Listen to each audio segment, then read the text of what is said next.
Hey everyone, it's Friday Morning Movie Reviews. We're back with new review, Sicario, Day of the Soldado. Not directed by the director of the first one, Denis Villeneuve. You didn't have, Roger Deakins being the DP for this one anymore. Taylor Sheridan did come back to write it. Yep. And Josh Brolin, the summer of Brolin continues. He's in this. Benicio del Toro is in this. And it's the continuing adventures of these two. Yeah. Josh Brolin, he's in here. He's trying to start like a cartel war, and he's enlisting Benicio del Toro to do so. And along the way, there's this 16-year-old girl who gets caught in the middle. Right. And we have our movie. Yeah. What did we think?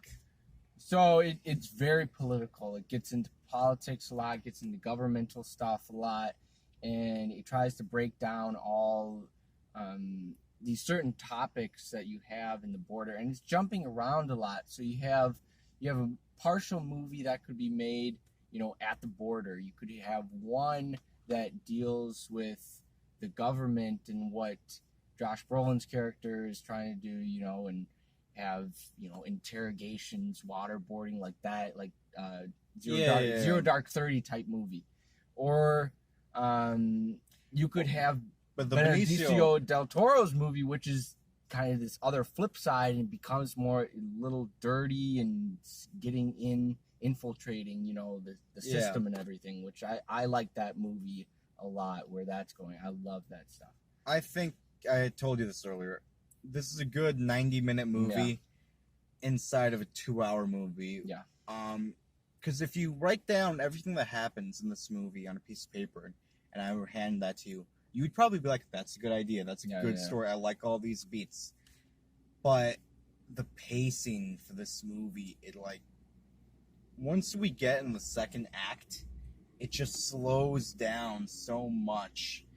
And I'm having trouble pinpointing why that is, because I like the beats that they were hitting. But it just dragged for a long time, and it never recovered for me from that point. Yeah, I feel like they needed to add scenes and lengthen scenes. I like have that little they didn't emotional ties to us. I like that they didn't spoon feed it to us. But lengthening, I don't know, because look, we have the Del Toro stuff, we have the Brolin stuff, we have the Isabel Moner stuff, and then we have this other thing going on with this boy, who's going to start working for the cartel. Right. And I'm like, oh, this is going to come, together in a cool way by the third act. But then you're sitting there realizing, man, you're just spinning way too many plates right now. Cut the boy cartel stuff, Maybe cut down the Brolin, make this more Benicio del Toro, because he's the best thing in this movie. And Josh Brolin's great, but Benicio del Toro doing some really great character stuff, and just the physicality of his performance. Right. Like, when he's restricted to only his movements, you can still tell that it's him, and he's vicious. Yes. Yeah. Yes. And that's what uplifts this movie. Yeah, he's definitely... He elevates. He brought his A game. He did. But yeah, guys, I mean, there are a lot of good stories and plots within this movie.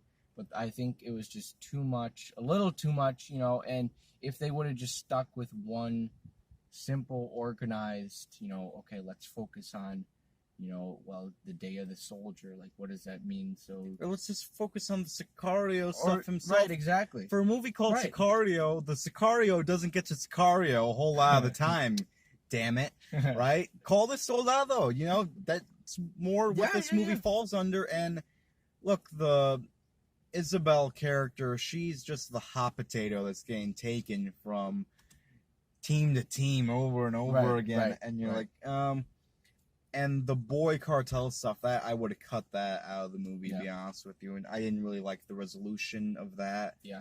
And just the pacing. I did like the music. I thought it brought a lot of tension without being overbearing. Yeah, exactly. Just like the first one did. Yeah, and, it's a good looking movie, and, it has some good shots, and I think the actors are well directed, but just the pacing of this movie really... And I'm not really a big fan of the first one, but I thought I would really like this, and it's fine. Yeah. I'm probably not gonna, think about this movie much more, remember it, or, think about what else could have been. Right. Any more thoughts before we rate this thing? Let's rate this thing, guys. Okay, I'll go first. I'll go a 3.3 out of 5. I thought Okay. it was fine. It could have been a lot better though. I debated giving this a 3.5, but you had so many good pieces in here, and you just couldn't shrink it down. Right. So, well, I'm giving it a 3.5. Okay. I mean, it deserves something because there's good in here. Right. It deserves something at least somewhat respectable. Yeah. Like. Well, what better way to call it a wrap? All right, guys, that's the review. Like, comment, and subscribe.